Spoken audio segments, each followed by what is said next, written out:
listening to the crickets in the grass in the field down below to my left. There's some birds in the trees to my right. I pay attention to sound, and I've been paying attention to the sound in my studio as of late. I have finished a sound treatment project in the studio a couple of months ago now, and it has greatly improved the sound there, but it has a long way to go yet, and I have finally admitted to myself that the speakers I've been using are not up to snuff. So I have a slew of hardware I have ordered to make the studio a more professional setup.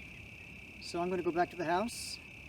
The light just left me. The sun went behind the hill over there, so I'd better beat feet before it gets much darker, and I will meet you there.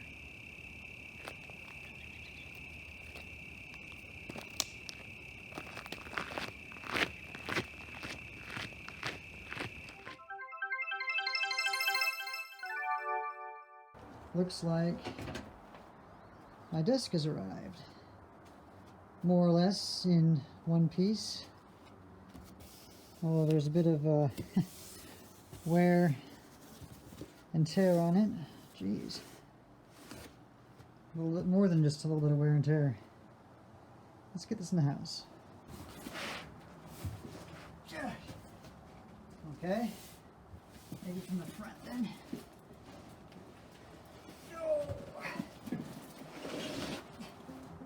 This is ridiculous. This is the collection of boxes which have been arriving over the last couple of days. These two boxes on the end here are my new monitors. They will be my main studio speakers standing behind my new desk. These boxes are a lot bigger than I thought they were going to be. And this is the box with my new desk in it. A little worse for wear, as you can see there on the corners. This tall box here holds more cardboard for sound treatment. They'll be behind those monitors to stop reflection from the wall behind them. This box kind of squeezed in here holds my new audio interface to plug all the speakers into. Speaker stands and a few other miscellaneous objects. There's more sound damping foam to round out my project. And the box underneath it is another box of miscellaneous supplies. And to finish this off, we've got the subwoofer. As I was looking for more cardboard to do the sound damping behind my main monitors, I was having a hard time finding more black room dividers. So I'm having to make do with plain cardboard. Same dimensions. I'll get you out of here. So I'm going to put a little more effort down here.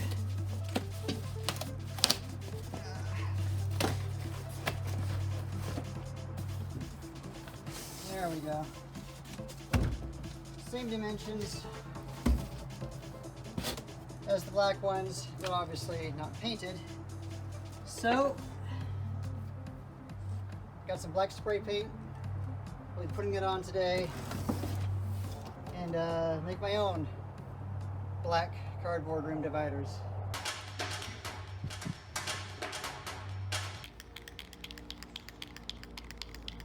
I had to let the paint dry overnight. It was taking a long time to dry out. So today is going to be touch-up day. Just spray painting over the parts that'll be shown, or visible I should say, after all the foam is on. I don't have enough spray paint left to go over the entire thing again. So I'm going to have to be a little smarter going forward with how I'm using what paint I've got left. I have my brother here cutting up these panels. The previous sound damping panels I had left whole as 6 by 6 foot panels, but these are going to be half wide, 3 by 6. It'll make them a little more adaptable to the small space I have in my studio. So what am I going to do with these really thin pieces? Well, you can see this one's cut off. There's the other end over there cut off. I'll be joining those two together with a new hinge. So they will be made the same width as the centerpiece, which is being left as one. And why am I having him cut the cardboard? Well, I am legally blind and I do not trust myself to cut a straight line for more than an inch. There's 6 feet there to cut, so he's got the better hand. Well, now I know I am crap with a spray can. Even I can see how uneven that spray paint job is. As consolation for my terrible spray paint job and reward for your patience, I'm going to cut me some tape.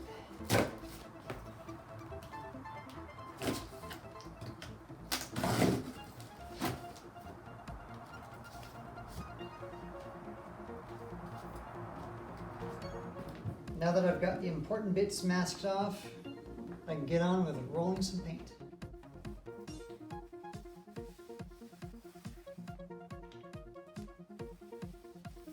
I didn't think I'd ever revisit making sound damping panels, but here I am.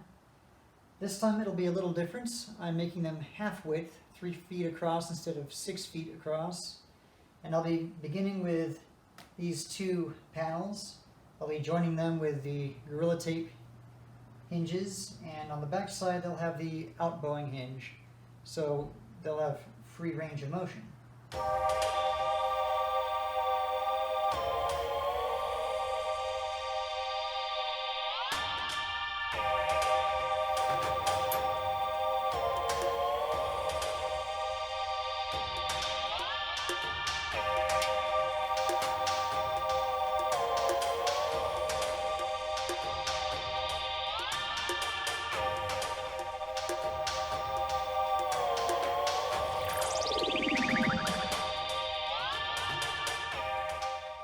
So you were expecting me to actually open this.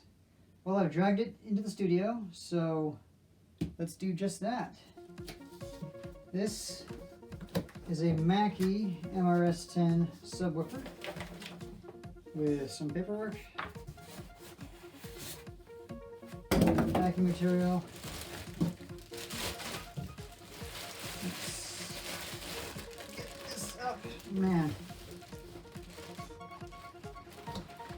Stuck. There we go.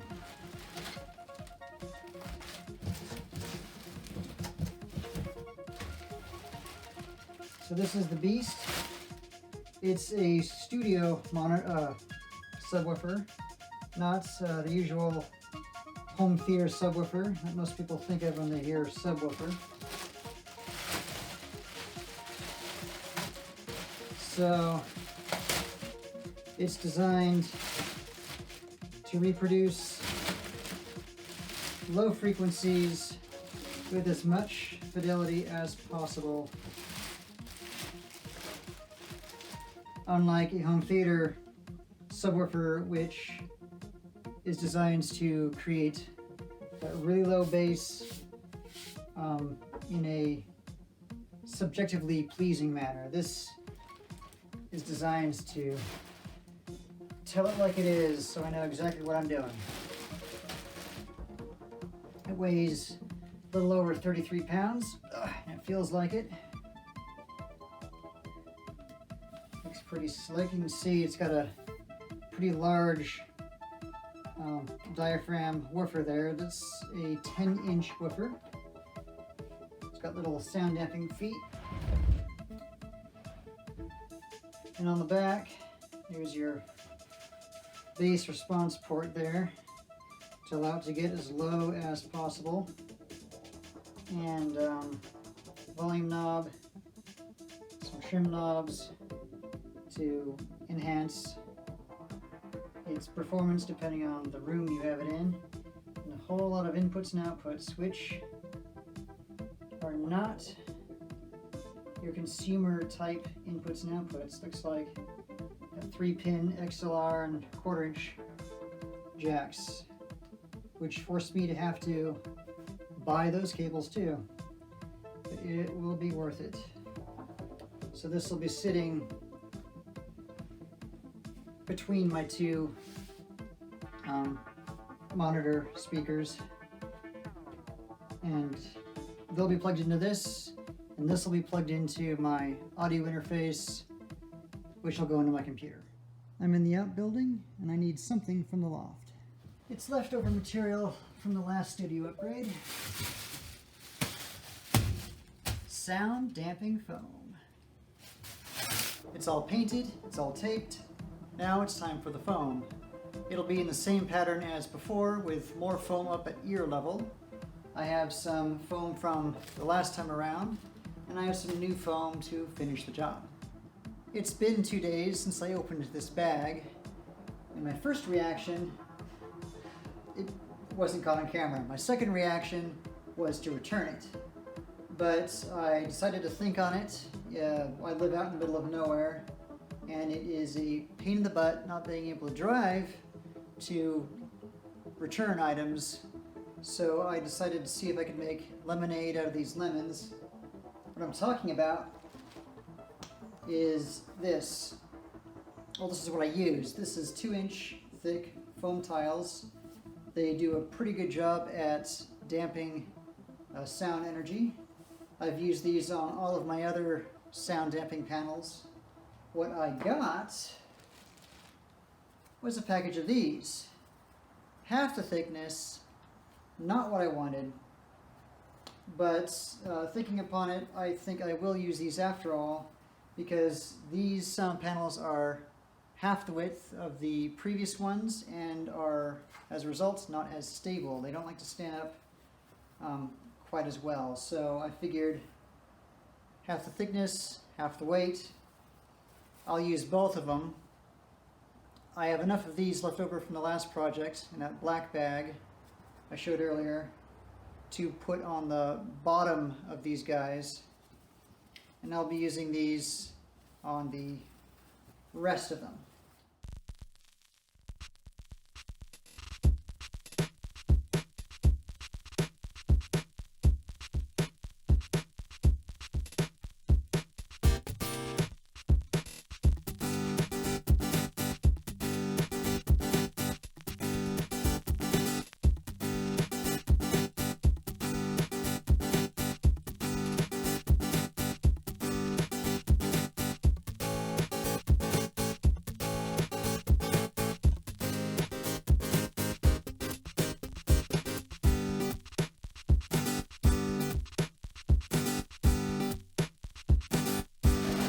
This is 2 bases for my monitor stands, along with, hard to pull out, it's kind of jammed in there. We'll find out what that is in a minute.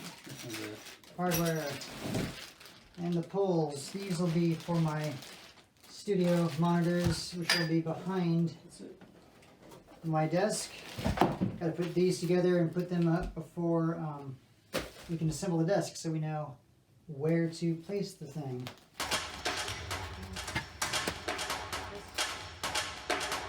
Yeah, okay, so these are the platforms that the monitors will stand on. A little foam there, rubberized foam.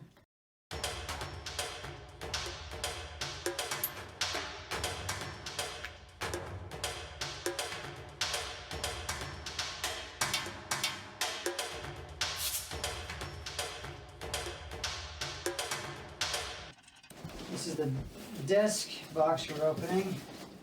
I thought I might open from the top, but it doesn't. It just slides out. So, as our brother just said, it looks like it's seen better days. It came from Georgia, and it looks like an alligator got to all the corners.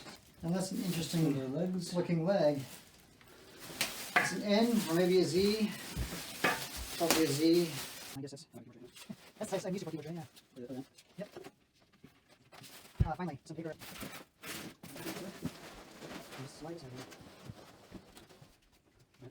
Now this piping, you can see, is not straight. It's just a hand's width, maybe a little less than that. Should both be like that.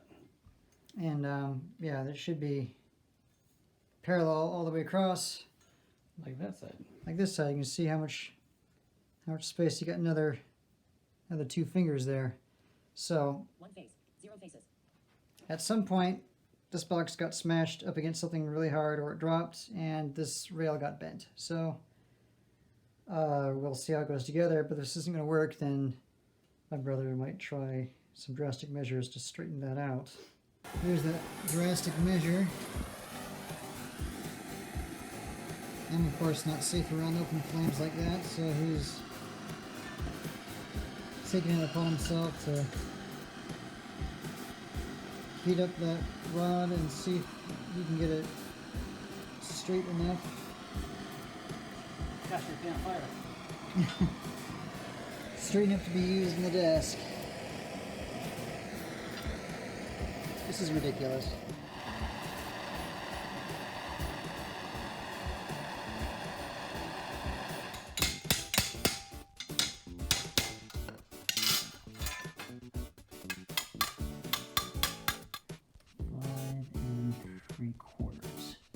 About a quarter of an inch more of a smack.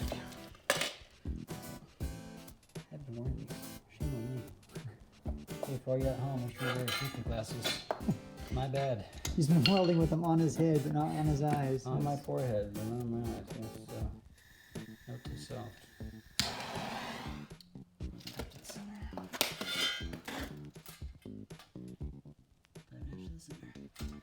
Huh? Yeah. Okay. Here we go. If not, close enough. The last 2 boxes contain my main monitors. I'm done waiting, so let's get them open. This is an Atom Audio T7V. So it's their new entry level studio monitor. That's right.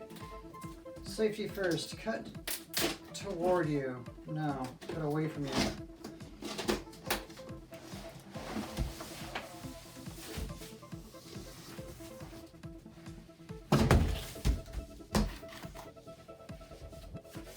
Okay.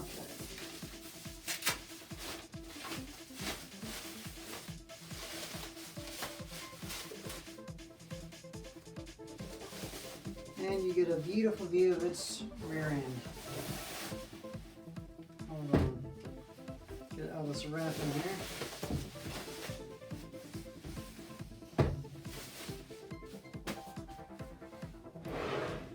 Okay, it's got XLR inputs, and I guess that's an RCA. Various knobs for tuning it to the room, and the general volume knob. And there's the beautiful face. There's a 7-inch woofer and almost a 2-inch, 1.9 or something like that. 2-inch tweeter. It's a ribbon tweeter, so that's why it's got that strange square look to it. They're supposed to behave a bit more quickly than your standard dome tweeter. So that's one of the beasts. Let's get this speaker out. Here's what I was looking for. Anything else? Oh, yes. They threw in some bonus cabling because I had ordered, I can't say the wrong cabling, but what's that? Don't know. Didn't know what the wrong cabling exactly, but at the time I made my order, I was just ordering the monitors. I didn't have the subwoofer ordered yet, So I purchased a bunch of cables, XLR cables, for plugging into these speakers, but I hadn't planned on buying that. It's an audio interface. I had a different model in mind, which does have XLR outs, but this one does not. So, open. Sweetwater was kind enough to, opens that way, find the hinge. It opens much more easily. Kind enough to give me these cables for free, which have an XLR on one end and 1/4 inch on the other, because that is what this has for outputs. It's a PreSonus USB 96 audio interface.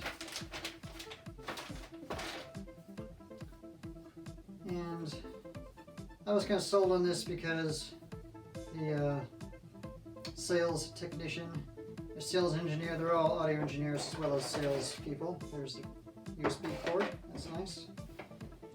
And rubber feet, put those on in a minute. He was saying that the preamplifiers in this are better than on the model I was going to get. Well folks, I just got another package today, delivered by FedEx. The microphone I'm using now is pretty good. That's a larger box than I expected it to be. Yeah. It's pretty good, but it is a USB microphone. Plugs directly into the computer. I'm trying to find the top of this box. How would I open this box? There we go. And it, as good as it is, it does produce a lot of, to my ear at any rate, low-level hissing when I'm recording something quiet, or when I'm not making any noise yet, so it's just the baseline sound level. So I am replacing that microphone. It's a Audio-Technica AT2020 USB Plus. It's a mouthful. Again, it's a decent mic. It's just not really up to what I want. This one is what I'm moving up to. It's a little pricier, but still pretty darn cheap as far as studio mics go. You see what it is there. This thing is a Rode NT1, which is supposed to be one of the quietest microphones around. Let's see. Oh, the microphone's on this side, looks like. Look at the nice silhouette there. This will be, it's about as heavy as the other one. My new recording microphone. And that guy looks like a real-life studio mic. The other one looks like a studio mic too, I guess. But this one, I don't know. It looks a little more radio to me. That profile there on the capsule grill. And there's the interface. It's got a three prongs. This is an XLR microphone. Second guy, that does not look like a microphone case to me. This is like a toolbox, which actually is appropriate. Can I slide the sleeve off? No, I get to rip the sleeve off. It's so tight. Okay, well, there we go. It's appropriate because this is a, I guess you'd consider it a utility mic. So,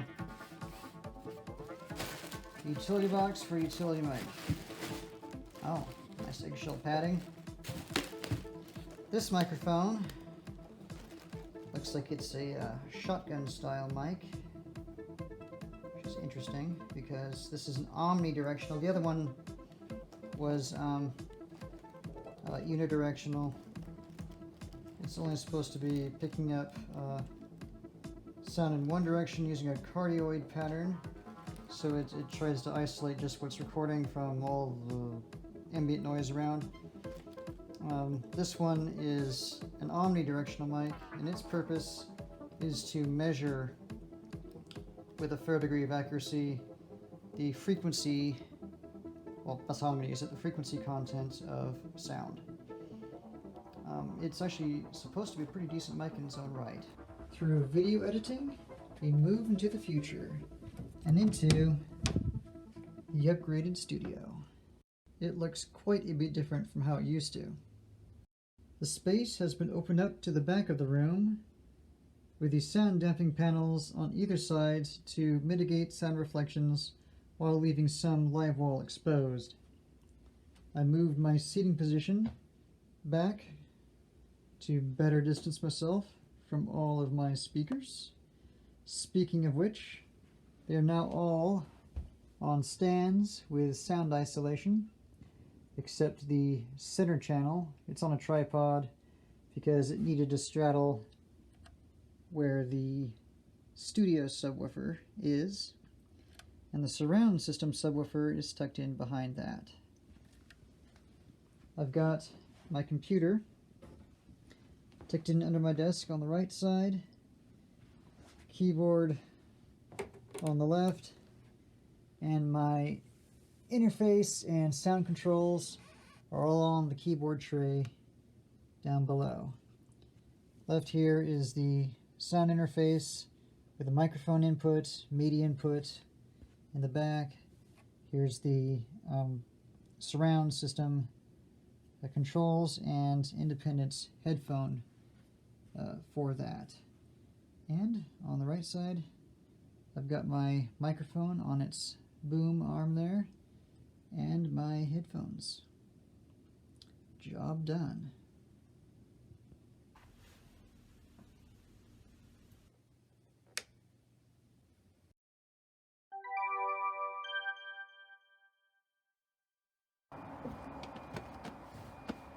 Cool. Lost my knife. 10% back. Low battery. Low battery. Low battery. Why are you low battery? Fuck. Really? Really? Really?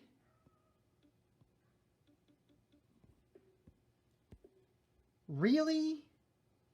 Really? Really? Fucking wow. Really? Really? You were charging all night. Candy. Thanks, Sweetwater. Come on. Speech on. Viewfinder. Stop recording video. Button. Stop, yeah?